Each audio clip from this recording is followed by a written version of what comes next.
you guys so much for the standing ovation before I even spoke. You guys are so kind. I appreciate that. So if you guys would like, I have a QR code right here.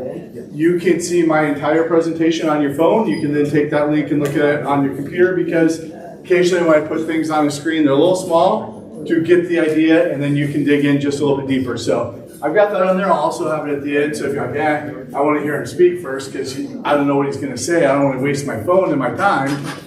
I got it at the end because I know you're going to want to be able to see that. So my name's Kyle Niemann. I am a realtor here in Kansas City. I've had my license for 12 years. I just got my broker's licenses. So I'm a broker in Kansas and Missouri. I don't know if that really means anything besides a different name, because I'm not really supervising people, but it sounds cool, right?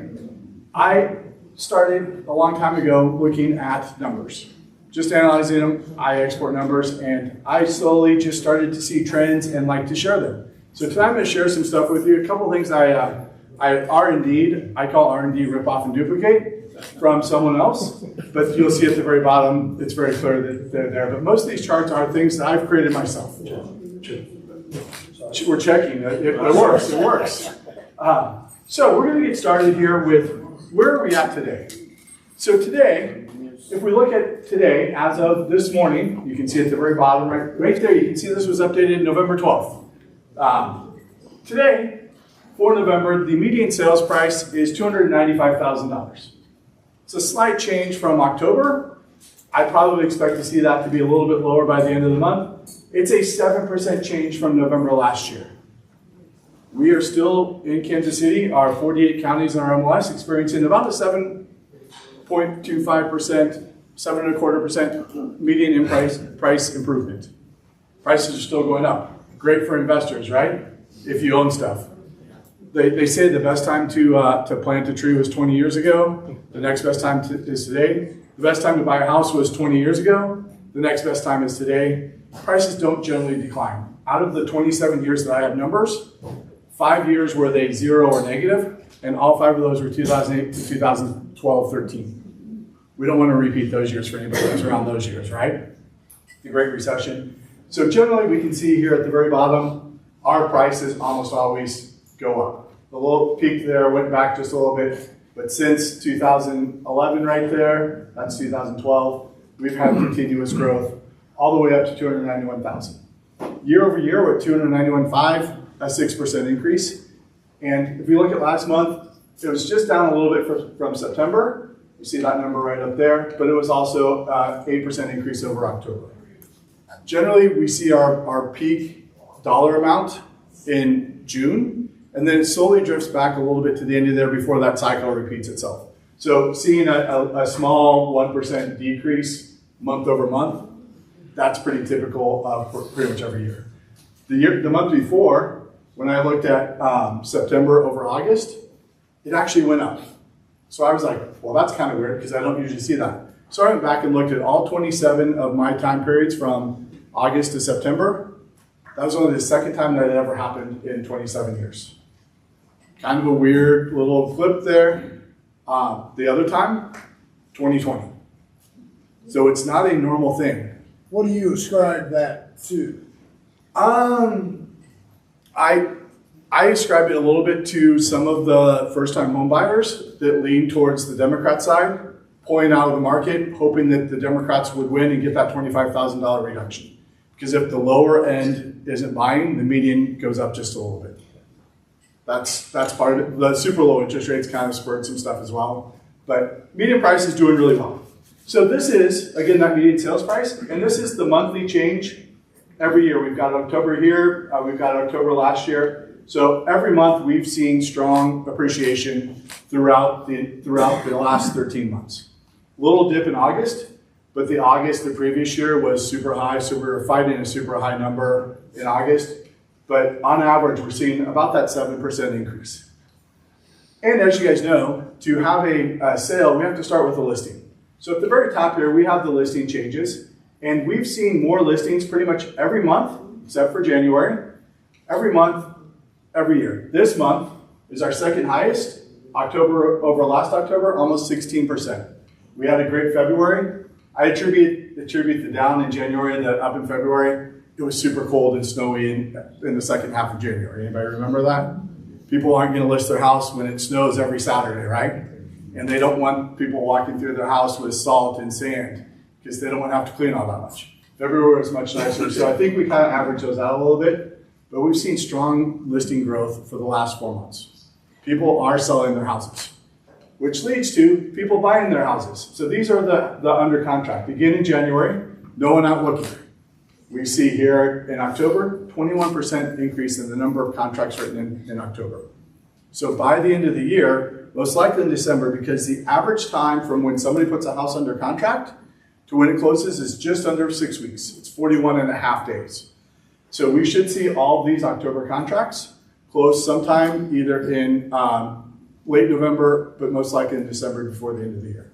If you're not under contract at this point, you're going to have a challenge to close by the end of the year, unless you go under contract in the next 4 days, because 6 weeks from this week is the end of the year, and that's the average time. But a lot of people do cram it in and say, hey, let's get closed by the end of the year for tax purposes, for getting stuff off the books. So sometimes towards the end of the year, we see that 41 become 35 and 32 because of some extra cash deals and stuff like that, where people just need to get cash deployed, and they might be able to close just a little bit quicker. And then we've started to see a little bit of an increase in the closings. So these 2 months where we had an increase in contracts started to show up in October with the number of closings. We should see that trend continue through the end of the year. So we had some bad months where we didn't have very many closings. We had some really good months, and we started to see a trend up. The closings tend to fluctuate a little bit more than the listings, which is why we're starting to see inventory go up. At one point, when I would look at the number of active listings, including new homes, there was about 2,000 in late 2020. And we're just about 6,500 active listings right now. And I'll show you where those price points are in a little bit. So this is the closed sales for every month, every year. We're right here. We see outliers. We see 2020 and 2021 as the number of closings each month, a little bit of an outlier. We're towards the bottom end of the clusters here, but we're not terribly off. We're not at the bottom. That I think is 2012. So we're kind of back into that low end of the normal range. It's not exciting. It's not super exciting. It's not bad. It's not super crazy like it was in 2020 and 2021. And then we get kind of to that median sales price. So at the far left, we have 1998, and the median sales price was $100,500. This orange line is if we took that $100,500 and compounded it 4% annually. Just a 4% increase in the median sales price. Nothing too exciting, nothing too crazy, a nice steady market. We're not, no drops, no highs. We see the drop there in the Great Recession. We were right on that line up until about 2005, 2006. We saw it drop. We were well behind that 4% line until 2020 when we started to jump above it. If that 4% line were today, we'd be at $278,633. But as you saw in my first slide, we're at $291,500. So if you bought a house in 1998, you were just above, if your house was the median price, and it's the median price now, you were just above what you would expect as a 4% return. That doesn't include all the benefits you get for owning a house, all the tax benefits, all the other stuff. If you've got a rental, the cash flow, the depreciation, all those other things. Just a straight price appreciation. Almost in 22 years, the prices have tripled. Not a bad return, right? We look at the number of listings. So each of these up and downs is the number of listings each year and the status. So our peak of listings sold was 2021 at 39,000. Our low was 2011. And then the orange line is the number of expired listings. How many people listed their house on our MLS and didn't sell before it expired? 1/3 in 2010 of all the listings expired. Crazy, right? Anybody invest back in 2010? You had your pick of the houses, didn't you? We don't want to get back to that, but this is almost too low. We kind of want to be a little bit where there's some inventory to choose from, where you're not having to make an offer in 2 minutes and then not know what you get. That's not good either, because that's where lawsuits happen when everybody's waiving all their rights. No inspections, no contingencies. I'm taking money out of my retirement to buy cash because I have to, because no one will take any other type of offer, right?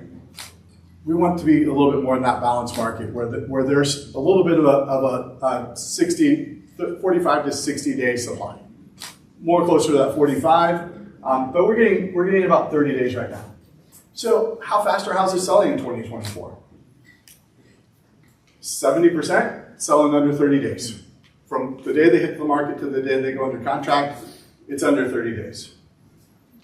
14.5% are 31 to 60, 6.75% are 61 to 90, and about 9% are 91 plus days on the market.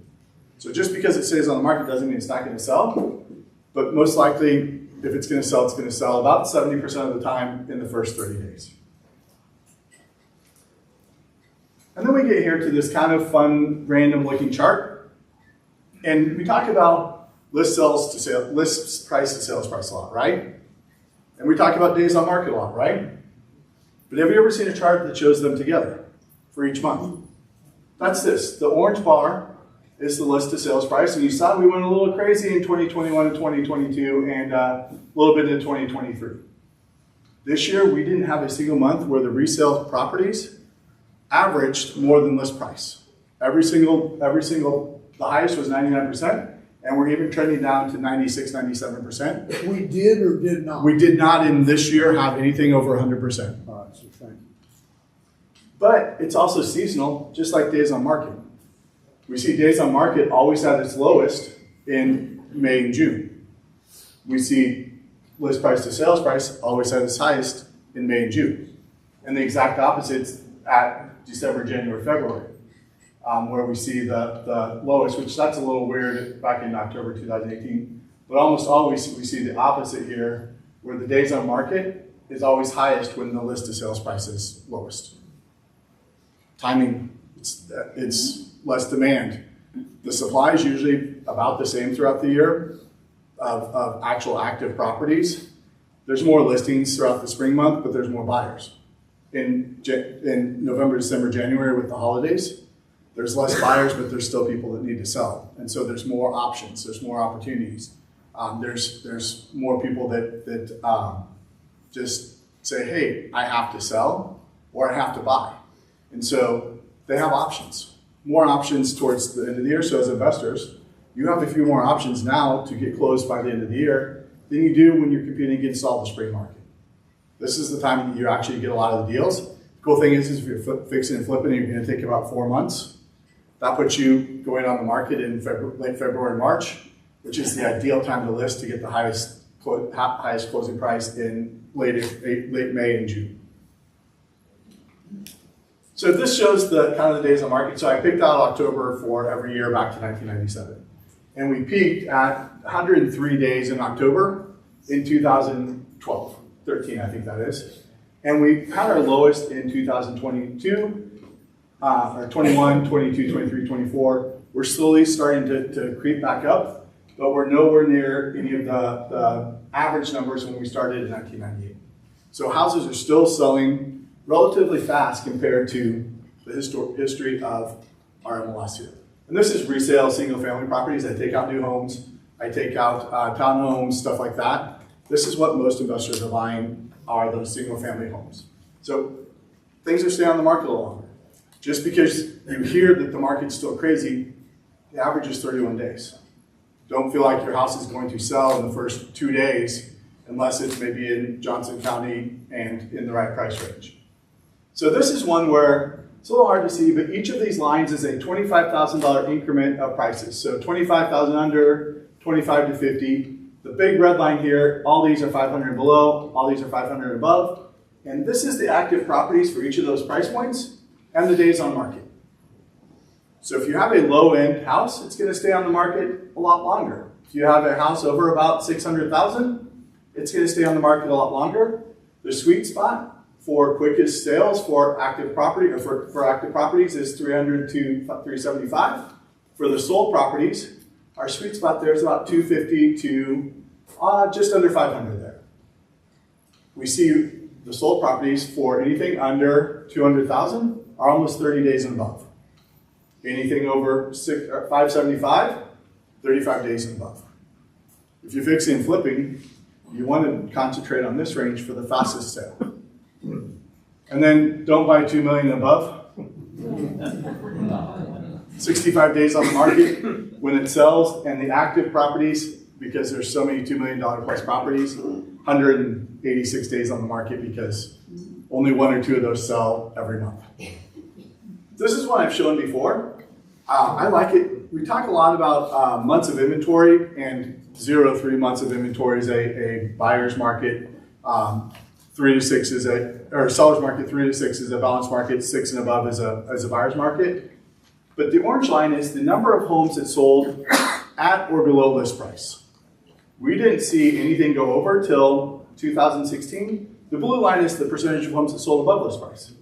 So this, up till about here, definitely a buyer's market. They had their choice of properties. They could make an offer for less than list price and most likely get it. We kind of went into a balanced market with some seasonality there, where in April, May, June, they didn't necessarily be able to get a deal because there was so much demand. But maybe the other months there was some deals to be made. And then right there, that little dot right there is April 2020. The market went bonkers. And we didn't have a single month that was below 50%. Maybe one right there, maybe one right there, but that's January's. January's always a slow month. Barely. But we're starting to get back. We saw the peak, and each year our lows are starting to get a little bit lower. I would expect this to change. This is November, which we've only had 12 days? 12 days, yes, today's the 12th. 12 days of data. I see that tend to be up a little bit higher at the beginning of the month and then drop throughout the month. So, and you guys asked, I said, we have a lot of people that buy cash. How do people actually buy houses? 22% are cash, 60% are conventional, 9% are FHA, a small percentage are USDA in our counties, and 5% are USDA, and then other terms, which is 5 in 1 arm, 7 in 1 arms, are 2%. So only cash is only king about 22% of the time, right? Nobody thought that, right? Everybody's like, oh my gosh, you have to have cash, you have to have cash. Conventional is really the key, especially in certain areas. If you look at Johnson County, 68% of all the closings are cash, compared to a low in Buchanan County of 43% conventional as well. What I like to see though is we're starting to see that VA pop up, where a lot more of our veterans, yesterday's Veterans Day, any veterans in here? If you are a veteran, please stand up. Everybody give them the real round of applause. Thank you guys.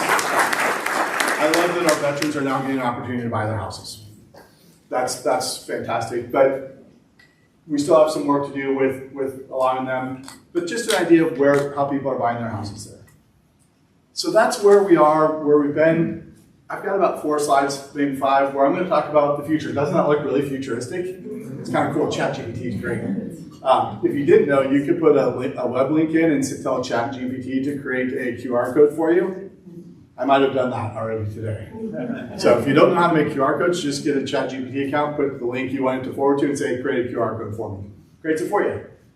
So future. Supply is a big issue, right? How do we get more supply? It's build new homes. The orange is the number of new homes built put on the MLS each month. We peaked at 824. We're really consistent up through about 2008. We dropped down, we've come back, but we're stuck at about 280 to 300 a month. 283 was last month. That's how many new homes came on the MLS last month. The problem is we had a pretty steady increase. It kind of dropped a little bit, was pretty steady, and then we hit COVID again. And the numbers went crazy on the prices, and we're way above. The median price for a new home is $609,000. If you're building in Johnson County, it's almost $900,000. That's not really creating new inventory that is helping the market, because the majority of our sales happen in the $200,000 to $500,000 range. So we need to be figuring out how we can maybe get more supply in that range. So because of supply and demand economics, it's amazing how that always works, right? We're not creating enough supply. The demand is actually going to go up. The number of the median price or the average age for a new home buyer is 38. 38 years old. No, people aren't buying their house on average till they're 38, first home till they're 38. The highest number of, I think that's millennials, is it? By age is 34 right now. There's demand there. The next generation is even higher than that when they get to 38, for the next 15 years, there's more people that want to buy their first house than there have been for the last 10 years. The demand's going to be there. That's the benefit of buying real estate and holding, right? So we need to figure out how we can build more houses in there. It's called the missing middle, sometimes generational housing. If you've ever seen that, look more into it. It's kind of an interesting thing. It's kind of building that whole spectrum of, we build apartments and we build these big houses. We're not building anything in the middle like we did after World War I. We have a whole bunch of soldiers coming back from the war, had money. We built a ton of 3-2s on a slab. Super affordable, super easy to put up, but we've gone away from that because we want profitability, and there's just not enough profit to sell 100 at this profit compared to 5 at this profit. So we need to figure that out to help increase the supply, and any proposal that has an increase in demand, we should be against. We have enough demand already out there. COVID, when I mentioned that number where we saw the COVID, the median price just jump up in April 2020, that's because of all the COVID stimulus money and the super low interest rates. We stimulated the demand side, and did nothing on the supply side. All of our incentives, all of our money should be going to the supply side, not the demand side, to keep prices rising at the same rate as wages, not exceeding wages, and all of a sudden we're priced out. So where are we going? This is the number of sales. Each line is 12 months worth of sales. So we started in 2014, about 31,000 sales, and we stayed there for about a year, and then we slowly jumped up to 34,000. And we stayed there for just over a year, and then we slowly jumped up to 37,000 a year, and just the high ends of 38. And then we shot up to 43,000 because we stimulated the supply. We're paying for that right now, and we're back to about 32,000. So where do I think this is going? I think we're going to follow almost this exact same path again. We're going to probably in the next, maybe towards the end of next year, start to jump up, maybe in the middle, maybe the beginning of 2026. We're going to jump up to this level where we're going to go from 32 to 34 to 35. And we're going to go up to a plateau, and we're going to reach there. And it's kind of dependent on interest rates. If interest rates drop to 5%, we'll get there quicker. If they go up to 8%, it's going to be a slower grind, but life happens. There's the 4 Ds, diapers, diamonds, deaths, and divorces, and jobs. Those all happen. People are always buying and selling. This is kind of our bottom floor based on life happening, and we're going to go up from that based on opportunities. So I think we'll jump from here to about this level, and then be there for about a year. Then we'll jump to this level, and I hope we don't jump that quickly, because that means we overstimulated the supply, and we might pay for it, or overstimulated the demand, and we might pay for it later on because of too much demand. Why else we might not see a whole bunch? So that's kind of a positive spin on it. This is a negative spin. We're not saving as a consumer. We're at 4.6%. The low was at 1.4% back in 2015 or 2005. The 70-year average is 8%. We're just not saving money. We're not taking our wages and our wealth, put it into savings like we did previously. We also have higher interest rates in all our consumer debt. The credit card rates, super high. The personal loans, people just taking out loans because they need extra money, super high interest rates. Car loans, super high interest rates. People that when they take a loan and need a loan are paying more money, which leaves less money for saving for a down payment. One interesting thing that this is one of the ones I R&D. This is from the National Association of Realtors. It talks about the percentage of buyers of household composition, and we've seen a drop in the number of married couples. And we've seen an increase in single women. Almost 1 out of 5 houses that were purchased in 2023 were purchased by a single woman. Are you rehabbing your houses, and are you buying houses that a single female would want to, or a female would want to live in with possibly a family? Are you putting those amenities in? Are you buying townhouses where they're owner financed to rent to them? We saw an increase in unmarried couples, and men, we just don't like to buy houses if we're single, sorry. You like to move in with those things. We like to move in with the single ladies, yeah. So can all the single ladies in the room stand up, because I need it. Just kidding. That's the other roommate part there, but we saw a big increase in that as well. So 1/5 of all the buyers, among the repeat buyers of the single ladies, 1/3 of them paid with cash. And they're looking for those townhouses and condos and making their finances priorities, so they're underbuying for what they actually could buy for. So that's what I have. Any questions? I've got the presentation there. All this is on there if you want to dig in more to that. So